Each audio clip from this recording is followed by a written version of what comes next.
The Galactic Defense Academy on Terminus Station was the most prestigious military institution in known space. Representatives from 47 species trained together, learning the art of warfare, diplomacy, and survival. It was here that the future protectors of the Allied worlds were forged. Aliana Reeves was the first human to attend in 12 years. She stood in the training hall, 5'6" of compact muscle and quiet determination, while her fellow cadets whispered in dozens of languages. The Varaxian beside her, a reptilian behemoth named Zroth, looked down with barely concealed contempt. The primate should be in xenobiology classes, not combat training, he hissed to his companion. A crystalline luminar named Krell. Humans are soft, weak, they have no natural weapons, no armor plating, no enhanced strength.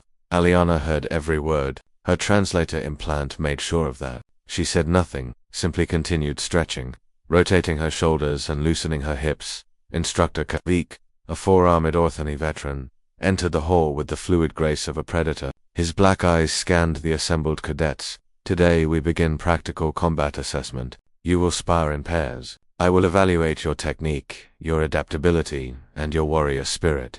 His gaze fell on Aliana. Cadet Reeves, step forward. The hall fell silent. Aliana moved to the center of the training mat, her bare feet silent on the reinforced composite floor. The material was designed to withstand blows that could shatter. Concrete necessary when training species that could bench press small vehicles. Who will spar with the human? Kavik asked. No one moved. Zuroth laughed, a sound like grinding stones. Instructor, we would not want to injure her. Humans are fragile. Perhaps you should observe today.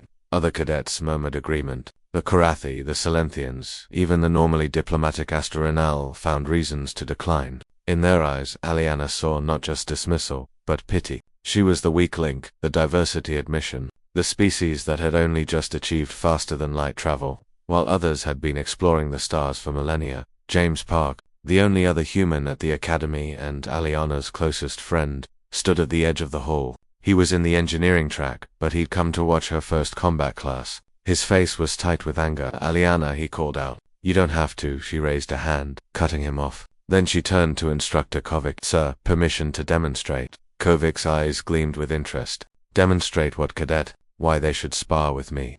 The instructor gestured to a reinforced training dummy at the edge of the matter-humanoid construct made of compressed alloy used for strength testing. Cadets typically spent weeks learning to dent it. Show us, Kovic said simply. Aliana walked to the dummy. She didn't rush, didn't psych herself up. She simply stopped before it, took a breath, and settled into a stance that had been practiced 10,000 times. Her grandmother had taught her this. Old Earth martial arts, passed down through generations. Not the flashy tournament styles, but the practical, brutal techniques designed when humans fought humans and the stakes were life or death. The dummy's chest was marked with a target zone. Aliana's hand rose. Fingers together, palm flat. She exhaled slowly, then drove her hand forward in a palm-heel strike. The impact was a thunderclap. The dummy rocketed backward, tearing free from its floor bolts. It crashed into the far wall with a sound like an artillery shell striking home. But more impressive was what Aliana had done to the floor beneath her feet. The reinforced composite had cracked. Not a small fracture, but a spiderweb of breaks radiating out from where she'd stood. The material that could withstand Raxian battle rage shattered by the force she'd generated and channeled through her body. The training hall was dead silent.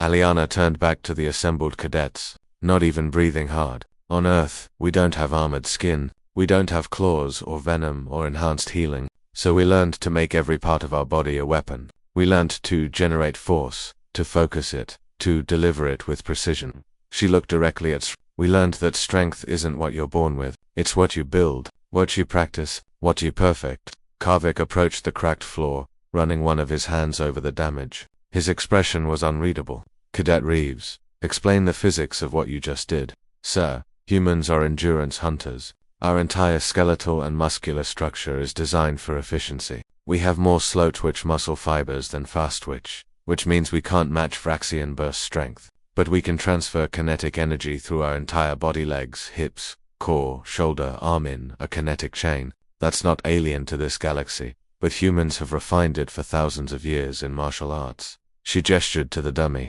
I didn't just hit with my hand. I hit with my entire body weight, accelerated and focused, and I struck through the target, not at it, and the floor. Krell asked, her crystalline voice chiming with genuine curiosity.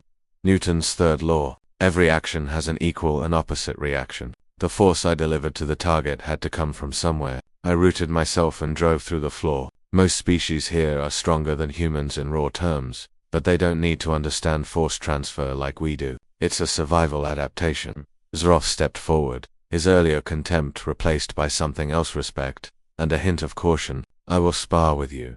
Human. The match lasted 3 minutes. Zroth was faster than Aliana, stronger, with reach advantage and natural weapons. But Aliana fought like humans had always fought: smart, dirty, efficient. She targeted joints, used his momentum against him, slipped inside his guard where his size became a disadvantage when he swung a massive clawed hand at her head. She didn't block with strength. She redirected, angling his arm past her while simultaneously striking his elbow joint. The leverage was perfect. Zoth's own force, combined with her precise application of pressure, hyperextended the joint. He roared in pain and yielded. Instructor Kavik helped Zroth to his feet, already gesturing for the medical team. No permanent damage. You'll heal in hours. But you've learned something today.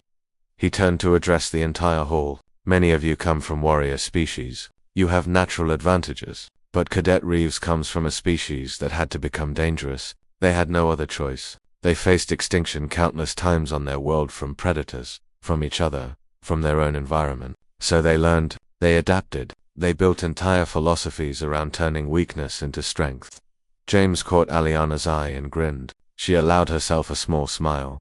By the end of the week, Aliana had a waiting list of sparring partners. The cadets wanted to understand the human approach to combat. They wanted to learn how a species without natural weapons had become one of the most effective fighters in personal combat.